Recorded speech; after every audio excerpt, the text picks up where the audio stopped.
আছো? আজকে আজকে ব্যাকগ্রাউন্ডটা অন্যরকম লাগছে না বন্ধুরা? হ্যাঁ হ্যাঁ, আজকে আমি আছি আমার নিজের বাড়িতে, তাও কোথায় জানেন? এই দেখুন, ঠাকুর ঘরে। তো আজকে আমরা তোমাদেরকে দেখাবো বর্ধমান শহরটাকে। এবার ভাবছেন বর্ধমান শহরটা কি দেখবো, সবাই জানে, কিন্তু না বন্ধুরা, এখানেই হচ্ছে আসল কথা। বর্ধমান শহরটাকে নাকি আগের থেকে সুন্দরভাবে সাজানো হয়েছে। তো সেটা নাকি সন্ধেবেলাতে আরও সুন্দর লাগে দেখতে।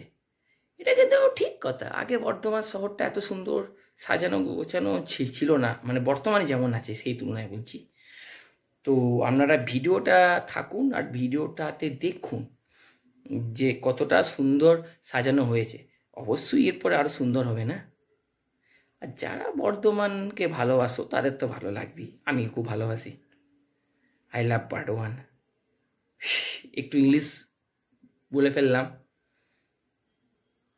তো সবাই যখন বলছে আমিও দু একটা বলে ফেললাম। চলো ভিডিওতে যাওয়া যাক, চলো।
বন্ধুরা, তোমরা ভিডিওটা নিশ্চয়ই ফুল ওয়াচ করেছো।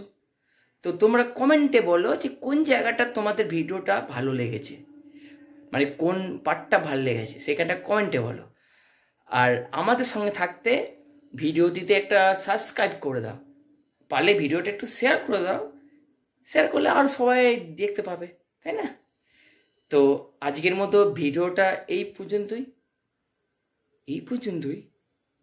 হ্যাঁ এই পর্যন্তই। এরপরে দেখা হবে আবার কালকে। এরপরে এই ভিডিওতে আবার আমাদের সঙ্গে দেখা হচ্ছে। একটু মজা করলাম বন্ধুরা। তো ততক্ষণ আমরা ভালো থাকবেন, সুস্থ থাকবেন, অন্যকে ভালো রাখবেন। তো জয় হিন্দ।